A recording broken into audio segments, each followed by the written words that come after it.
So folks, hello, I'm Walt Duflock. I'm the Senior Vice President of Innovation for Western Growers. I'll do a quick intro on our panel. Basically, we're sort of starting to set the stage for as you get back, and I apologize, normally I get to be the last panel and I stand between you guys and some nice beer and wine called Happy Hour. Today, I get to sit between you guys and me sitting on 80, 680, and 101 for my 4-hour drive down to my ranch. We are all that is standing between you guys and traffic. So be patient, enjoy the conversation, and we'll see you on the freeway. So I'm really going to introduce myself as where Silicon Valley meets Salinas Valley. I've got a fifth generation family farm down in Monterey County. We do grapes, cattle, and greens. We operate the cattle, we do tenant farming on the rest of it. And I spent 30 years in Silicon Valley at startups, including eBay. And then in the last 10 years, all in AgTech, building accelerators. And then the last 5 years, running innovation at Western Growers. So this is front and center for me on a day-to-day basis, and I love it. I've got a great set of panelists here to talk through this with you. I just want to set the stage for why automation is such a big deal, why FIRA remains a big deal, why the companies you see here are so desperately needed in specialty crop agriculture.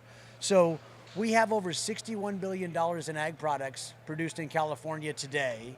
We have $16 billion, $16.3 billion in ag labor, right? So we have to pay for a lot of farm work.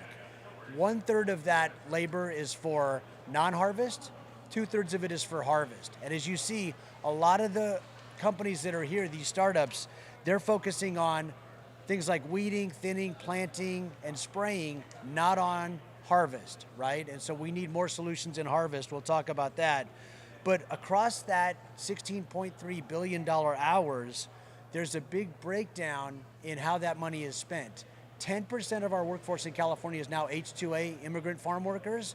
Those farm workers are the most expensive farm workers in California because you have to pay $19.96 in adverse effect wage rate, or the immigrant farm worker minimum wage, and you have to pay housing, transportation, and food. So unless we can find a way to automate some of that $30 an hour labor out with robots and innovation, we're gonna struggle. That's why we're focused on FIRA as a big idea. Western Growers has done some case studies. You might have heard from Ben Pallone on the last panel about these. How do you pay for a $1.4 million laser weeder? By looking at two things. What was the year one cost for labor, for laser weeding, or for labor on 8 different types of certified organic crops? And what was the cost a year later with robots? We found out that 3,200 acres of certified organic crops were $2.1 million year one, 1.3 million year two. That $800,000 is how you pay for automation. So that's what Western Growers works on, is helping our growers understand the math behind these guys' solutions out in their fields so they understand what they need to do to make it work on the economic side of things.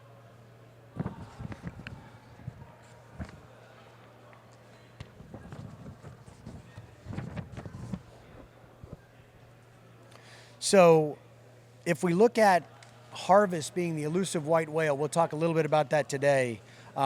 How do we get there, and how do we get to autonomous vehicles that are doing this stuff at scale? You see a lot of autonomy out there with Gus and Agtonomy and others, and you see eco-robotics out there. So we're going to talk today about some of the big trends in this stuff that are coming around, and we're going to open with Tim Bucher from Agtonomy. Tim's going to give us an introduction to himself and his company and tell us about how digital transformation around physical AI is impacting the world of ag and specialty crops that you've seen the last couple days. So Tim, I'll let you lead off. All right. Is this on? Is it? Hang on, there we go. There we All go. right, I'm live. Hi everyone, my name is Tim Bucher and I'm the co-founder and CEO of Agtonomy. We are a physical AI company working exclusively with OEMs to make their incredible equipment not just smart, but super smart, i.e. fully autonomous. We do focus on high-value crops or permanent crops. I think Walt's comments about the harvest costs is true on average, but typically in grapes and some other permanent crops, pre-harvest and post-harvest is actually 50 or more % of the cost. And that's why at least Agtonomy does focus on those kinds of tasks. I have some slides. I don't know, do we have any slides? Oh. So while I'm doing the introduction here, I'll just share with you a little video. Maybe not. Maybe. Yeah. But we're a company that really is based on farmers. In addition to being the CEO of AGTECH, I'm also the owner of Trattori Farms, which I started when I was 16 years old. I grow olives for olive oil. I have milling. All my mills are on site. I have grapes for wine. I have a winery. I was born a dairy farmer, and then, like all good dairy farmers, you go into some other ag business. But I accidentally took a computer course at UC Davis when I was there for agriculture, and it changed my life. And I left the university as a farmer and an engineer, and went on to grad school in computer science. That's good. Well, we'll skip the video today. How's that? But what I've been doing on my own farm for many decades is AgTech, and I didn't even know it was called AgTech. But because I had multiple engineering degrees, I could automate a lot of stuff, and I was working in Silicon Valley and on my farm simultaneously for decades. So automation was key to enable me to, if you will, work remote. But the one thing I hadn't automated on my own farm was the field work. Built a little prototype. It worked better than expected. Showed it to my Silicon Valley friends, and I said, look what I'm doing to save my farm. And they said, you're an idiot. This is not about saving your farm. We have to save all growers around the world. And so we started AGTECH. So some of the building blocks, I just want to start with some of the building blocks of autonomy, and then I want to talk about other benefits of physical AI and what that provides in addition to just getting the work done. So the first thing that's happening, and this is a rapid trend, you see many OEMs here, original equipment manufacturers, incredible tractor manufacturers, and they're all transitioning to what's called drive-by-wire. So what does that mean? Many industrial markets have had equipment that's drive-by-wire for decades. All forklifts practically are drive-by-wire. That means that you don't have a mechanical link between an actuator or a lever and what the engine does. You basically are touching buttons and joysticks and controlling the vehicle. So track loaders, skid steers have been drive-by-wire for many years. So now more and more of this equipment is becoming drive-by-wire, and that allows, if you will, automation solutions to plug in and have the computers, instead of the human, touch those buttons and move those joysticks. They don't really need to move the joystick, but basically you have a drive-by-wire vehicle, you add onto it, one of the most important things is what we call the physical AI computer. And everybody hears about NVIDIA, so I just put an NVIDIA logo there, but you can use all kinds of processors. They just have to be really fast. And we didn't have the kind of processing that we have now until probably about 7 years ago, 5 years ago, and every year now it's changing dramatically. But instead of millions of operations per second, we can now do trillions of operations per second. So a lot of the robots you see here, kind of the baseline is about 250 trillion operations per second, allowing those to process a dozen cameras at the same time, LiDAR, 40 other sensors, and basically come up with a physical representation of its environment. So you're on a physical robot, and you're able to do situational awareness with the software. And that's the exciting part about, we all hear about AI and the wonders of AI, but, we don't need another chatbot. Physical AI actually does work. And so you see things like humanoids and robots and all kinds of things. And that's the next chapter of AI. And agriculture is at the center of all this happening. Communication's a big part, other kinds of sensors, but these are basically the building blocks of autonomous tractor. If we go to the next slide, everybody thinks, autonomy is about, driving from point A to point B. That's actually the least part of autonomy. And this is where we get into the overall AI piece. You're actually doing work while you're navigating. So on the one hand, it's easier than operating a Waymo in San Francisco from a traffic perspective because there's not that much traffic. So it's easier to navigate. But what's harder to do is to ensure the work that you're doing is done properly, whether it's mowing, spraying, disking, seeding, a myriad of tasks. And growers want multi-use vehicles, multi-use robots, which is a big trend that I think everyone has realized as well.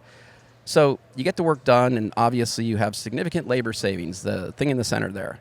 But let's talk about some other things that you get. Increased worker safety. I'm on the advisory committee for the Cal OSHA board, and it's all about worker safety. When you get the person out of the seat, you're increasing safety tremendously, because more than half of all fatalities in agriculture come from tractor rollovers. So if you can get people out of the seat, it's going to be a lot safer.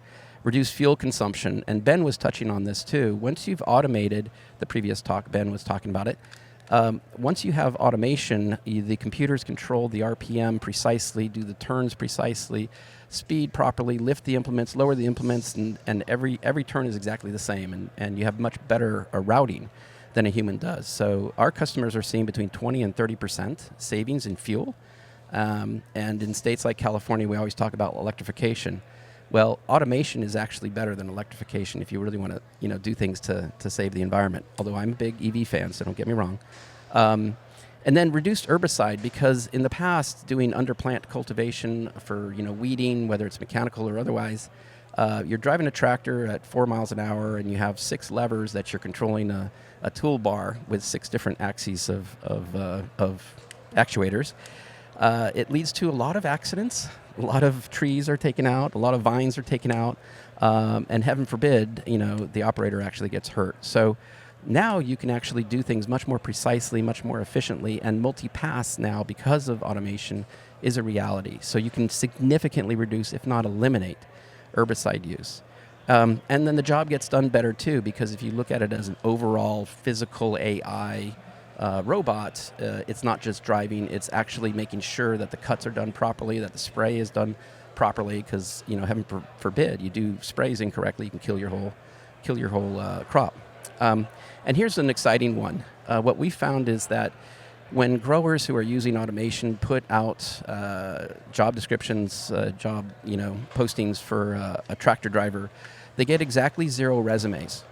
When they put out a job posting for an AGTECH operator, which requires video game experience, they get a lot of resume flow.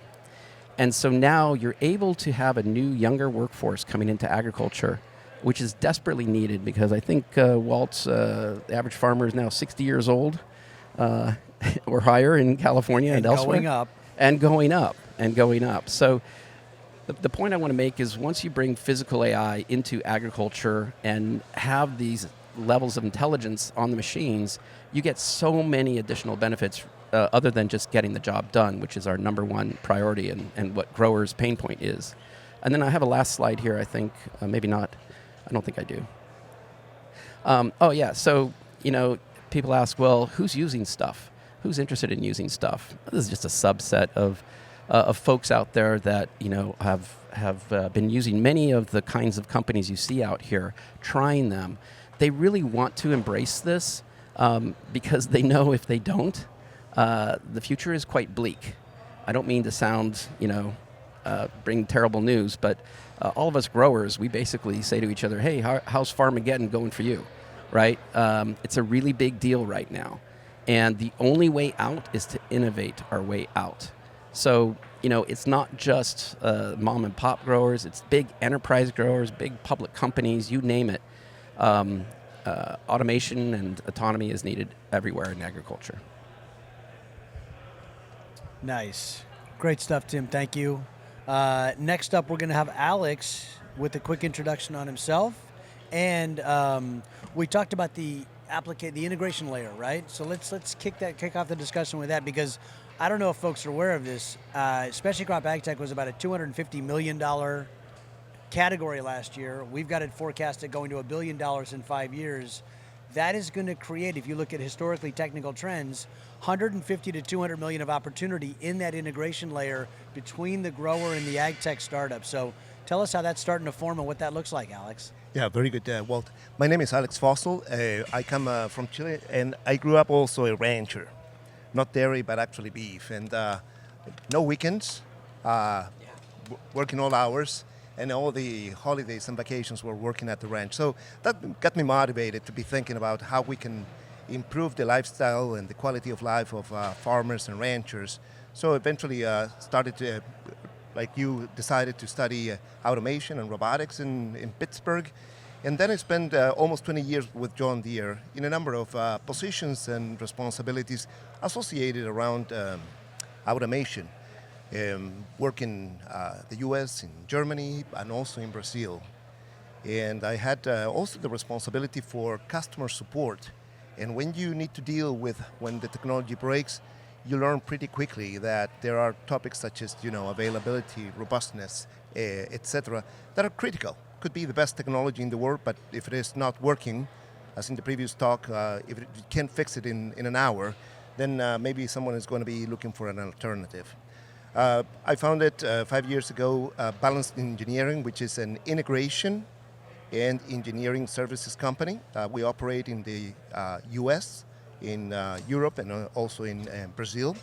And while we have been working, helping many of the companies here today, OEMs and also AGTECH, to do the integration, especially with a focus on safety around the vehicle, like all of the pieces that you mentioned, for example, we have found that the next roadblock for adoption of automation, it is really not only in whether the solution is ready, but also is the customer ready.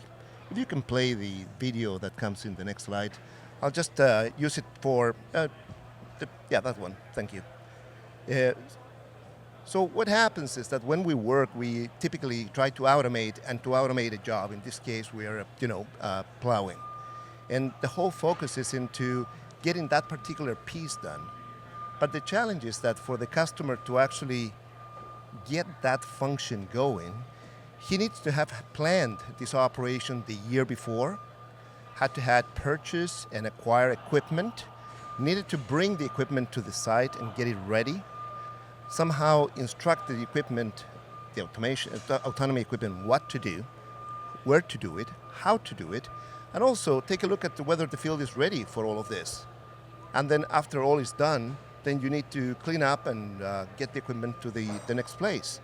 So the challenge with that is that while many of the solutions that we see today here are fantastic and they're taking steps to plan for that integration, the production system of each one of the clients, of the growers, it is not always the same.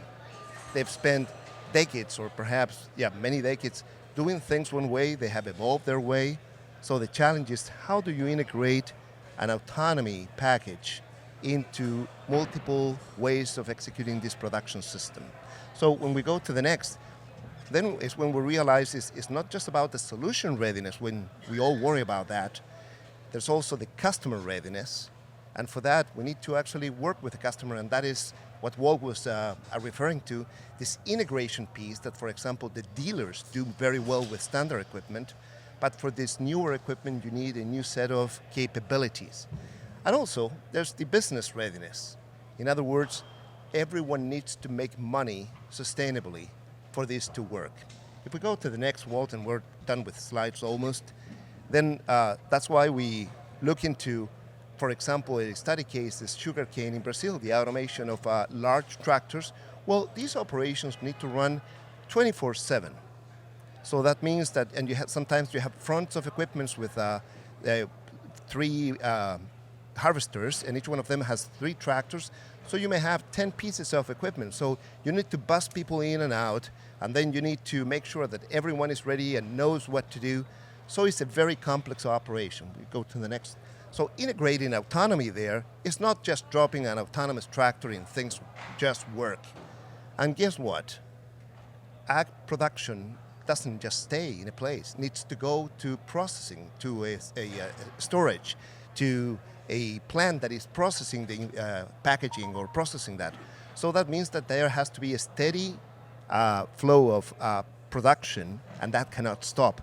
So the requirements for operational availability are really, really, really high. With all that, and then we're done with slides, I think, the key thing that I wanted to highlight here is the following.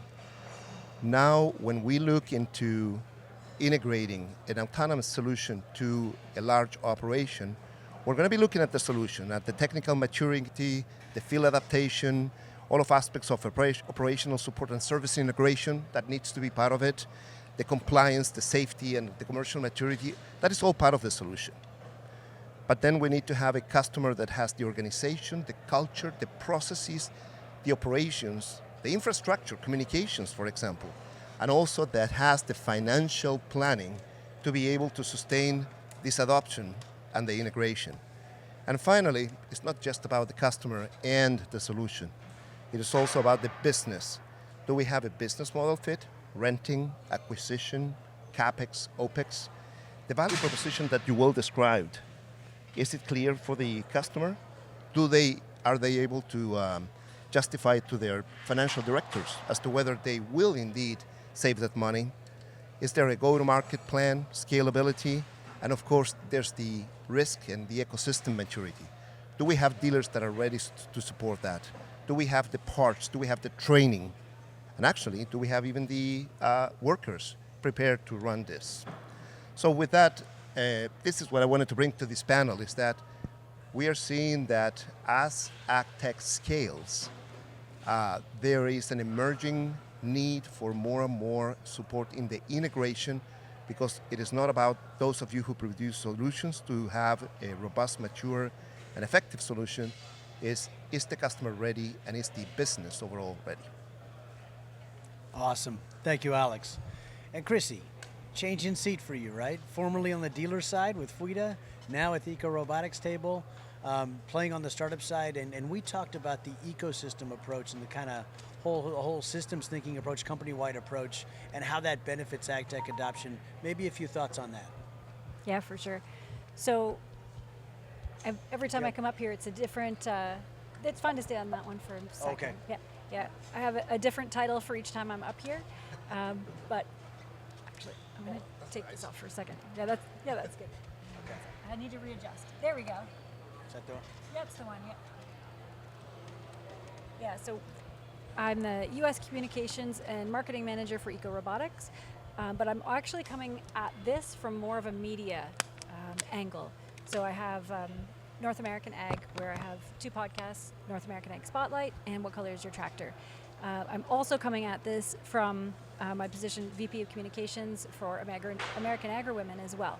And in that position, we're thinking about ag policy, we're thinking about the future of agriculture, and so, as Walt said, I'm coming from a whole company approach. And this, let's keep sliding. So this picture here, I actually used AI to create it. And what I did was I chatted with ChatGPT and I told it to make a visual of these plants, of how my last 10 years of ag technology has progressed. And so I want to point out that it's not just in the field. We can use AI, we can use technology in our entire company and in our entire lives. And what this picture represents is that, 5 years ago, where we were in Fresno right now and not here, we would come to these shows and go, wow, look at all these amazing ideas. Look at all of the students that have put so much work and effort, and the startups that have poured their heart and souls into these amazing ideas. And the other part of my brain that works for manufacturers is like, is this an idea that's sustainable? Will this make a grower profitable? And I had my own ideas at the time. And then as we progress, I was able to interview a lot of these people, a lot of these companies. I had them tell their story on my podcast. I got to know them, and then I got to follow them through these years. And what's happened is some of them died right at the beginning, at the seedling stage. But some of them progressed a little bit. And then some of them were bought by other companies and absorbed. Some of them got very tall and are staying there. But then some have flourished into beautiful, beautiful companies with bright futures. And what's been interesting to me is to watch that progression through and then try to understand in the background, where are those ones that failed? Was it the technology? Was it what was happening in the field? Or was it their company? Was it that they weren't harnessing that technology within the interior of the company?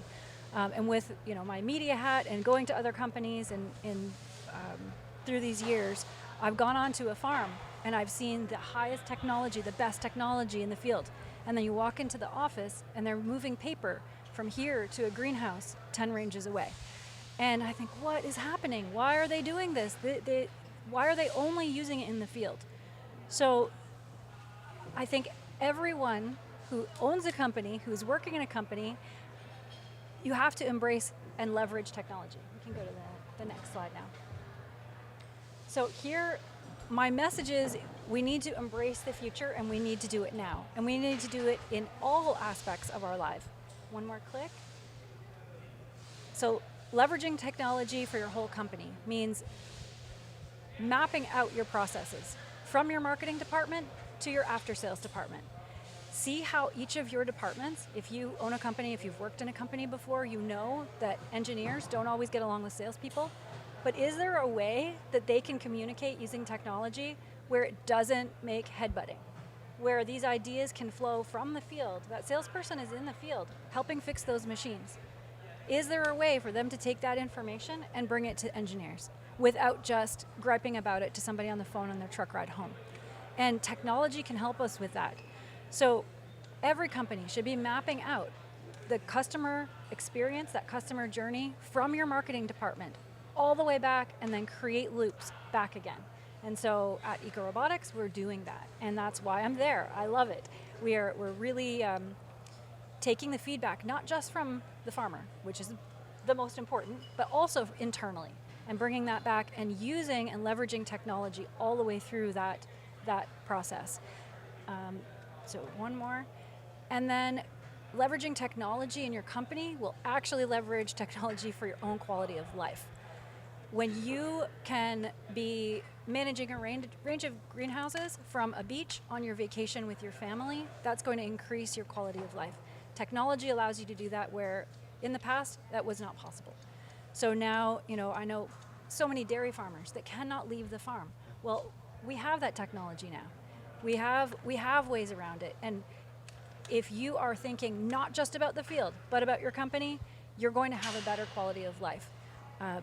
You just need to learn about the technology, and we can do just about anything with AI. You can even make a PowerPoint presentation just by talking to it. So. Nice. Thanks, Chrissy. That's great. Well, listen, you guys be thinking about your questions. We're going to have a little dialogue with the group for a few moments. And then as we have audience questions, okay, perfect. We'll have yeah, exactly. I realize it's not going to be cool to yell them out. That's great. Thank you. So we talked on the pre-call, it was a really interesting topic about the bell curve of customers along two axes, and I'll let anybody have a go at this one. There's the big, medium, and small customers, and we talked about starting at the big side always matters because those are the guys that can put up with the pain of working with a startup.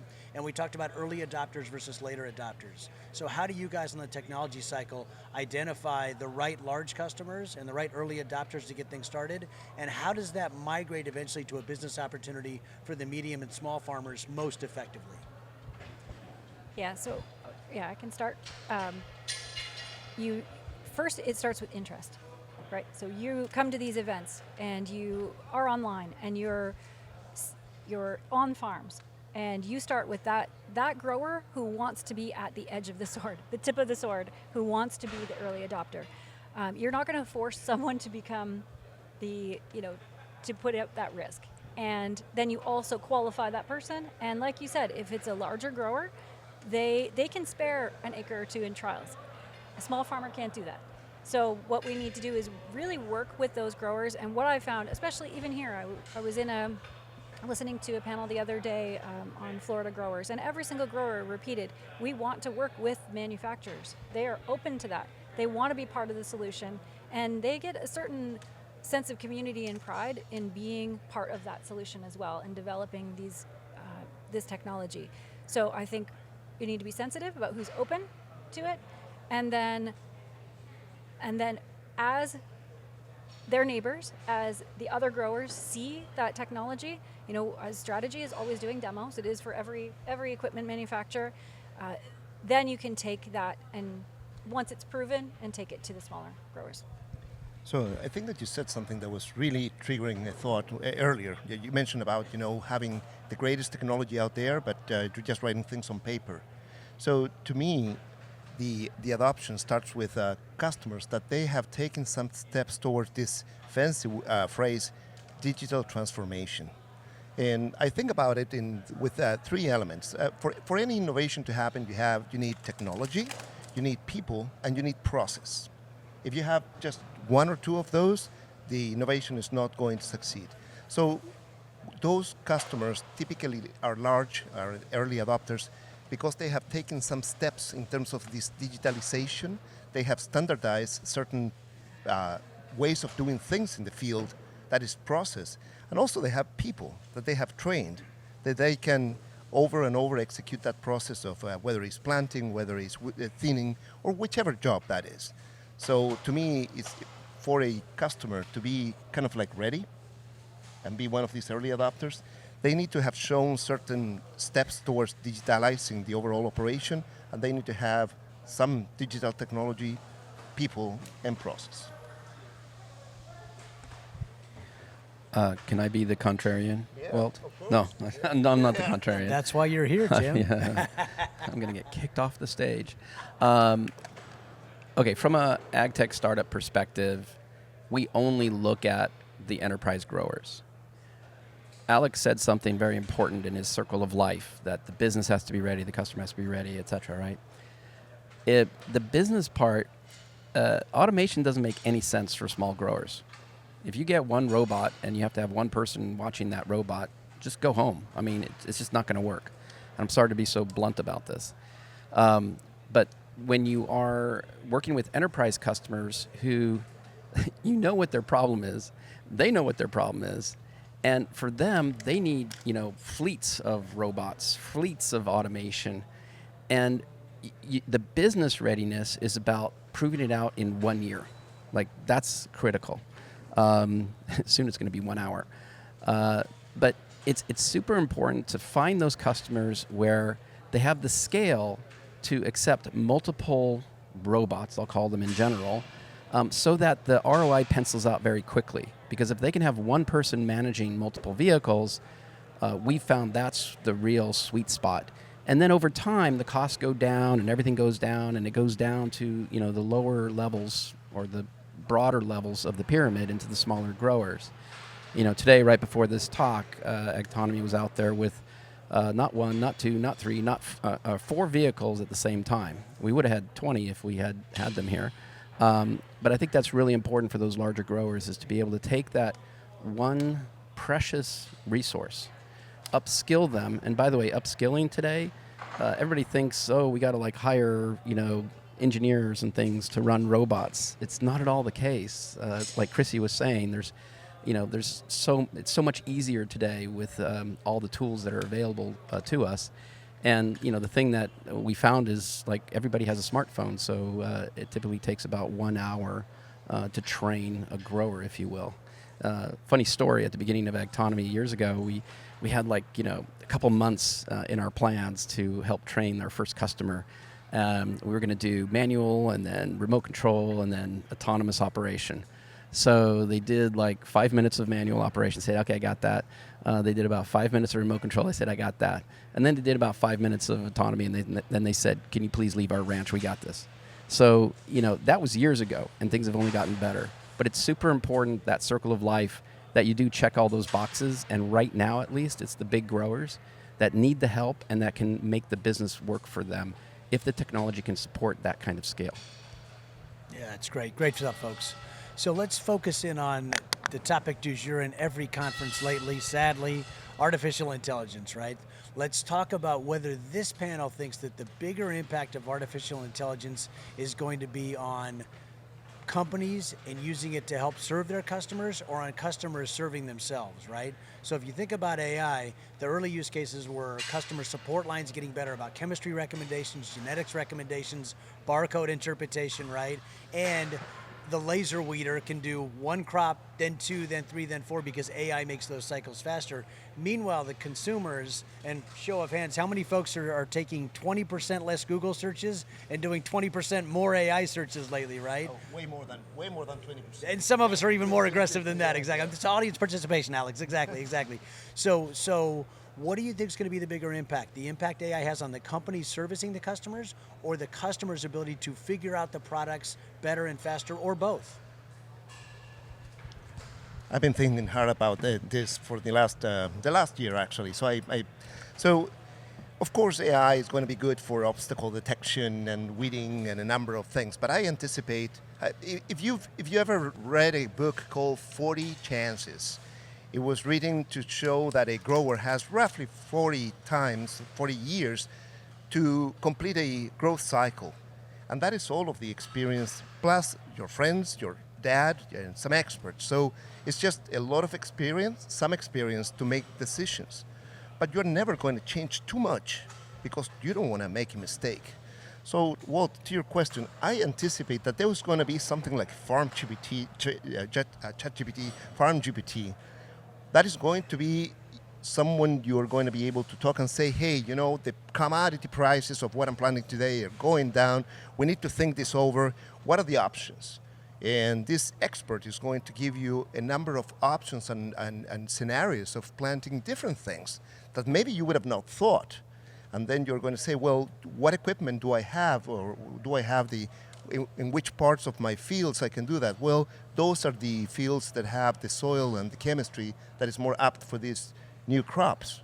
And eventually, and if I'm moving to something that I've never done before, do I have the equipment? And the assistant is going to tell you, well, you have these pieces, maybe a couple tractors that work, but the dealer of this other brand has this machine that you need and for lease. So, okay, well, then you're going to be able to explore the vast domain of potential crops with much more assertiveness than what you would have done just yourself. I think that that's where we're going to see an ability to innovate by farmers that we had never seen before. I can talk about the dealers, but I will let my colleagues answer. I think those are very good points, Alex. Thank you, and I agree with that. In the end, that is going to help on the front end of the season, and in terms of what to plant and how to make it work economically. In the end, in addition to that, there is this thing called get the work done. So even if you do plan it better, which is absolutely right, that's going to be a huge part of it. But when we think about annual ag production, pick whatever trillions of dollars you want to pick, because ChatGPT says it's between 4 and 20. But all of the AI services and chatbots do agree on one thing, that labor for annual ag production is more than 10%. So, it's huge. That's a huge nut. So we can optimize the crops, optimize the timing of things, and it's basically a farm agent where, because data and data analytics don't mean anything if you can't take action on them. But if you can roll that back into the action plan of actually getting the work done, and that's why, in my opinion, the greater value is in the physical AI, but the combination of the two is so powerful, and that's what's going to be the future for all farmers. Yeah, great points to both of you. I'll say both will benefit, but I'm going to add a third one, and that's humanity. And I'm going to put the eco-robotics hat on for a minute. And if you think about AI, we went from broadcasting selective herbicide to AI targeting with non-selective herbicide to create zero residue food for humanity. So if we think about it at that scale, think of what we can do. So, well, it's difficult to thank humanity, to follow the, talk about the importance of humanity. But nevertheless, let me get back to something really practical. We typically think of the grower and the manufacturer, but in the middle there is the dealer. And I suspect that AI is going, and analytics is going to play a tremendous role for the dealer to service the customer better. And that goes all the way to take all of the incoming data from thousands of machines that go to a connected machines center, understand the use of those machines, and be able to provide proactively the parts and the service and the inspections that the grower needs when there's a good opportunity to take a pause of work. So we're not interrupting the work while it's being done. And in addition to that, today, without getting into a lot of detail, but dealers today make quite a bit of money in their absorption factor based on part sales. Same thing. If you know what your customers are doing because those machines are connected, then the analytics will allow you to better serve a much vast population of growers and customers and machines very proactively. So I think that we're going to see that ultimately It's going to benefit the growers because of better attention. It's going to be benefit the OEM brands. And if you're a dealer, you're going to get a much better margin. Very nice, very nice. So let's turn our attention to autonomous for a moment. A lot of talk about the autonomous topic at this conference. Almost everyone here knows that Waymo is out there right now. We're doing a ton of autonomous consumer side stuff in San Francisco, LA, and other places. We saw the John Deere autonomous 5MO rolled out for the first time in California at 8 o'clock yesterday morning, which was great. We know there's regulatory issues around autonomy. We know it can happen at the tractor level, the implement level. Put your forecasting caps on for a moment. I'll ask you to answer one of either two questions. How is autonomy going to get rolled out onto specialty crop farms? And or how big an impact do you think autonomy has on specialty crop farms? Call it next 3 to 5 years. Is it everywhere? Is it somewhere? Is it depend? Some thoughts on autonomy. I figured you might want this one first, Tim. So I want to give a shout out to Kubota and to Doosan Bobcat, because they were out there showing and demoing consistently their vehicles that have autonomy technology in, but they're really believing in autonomous operation. One of the reasons why... And is that aftermarket or is that with No, that's integrated in. Right. Autonomy and OEMs don't believe in aftermarket kits. You don't get the performance. The costs go way up, right? Because if you already have mechanical hydraulic valves, if you make them electromechanical hydraulic valves, it's like a 5 or 10% premium. So when you are actually manufacturing the vehicle, you can make it so much lower cost. And then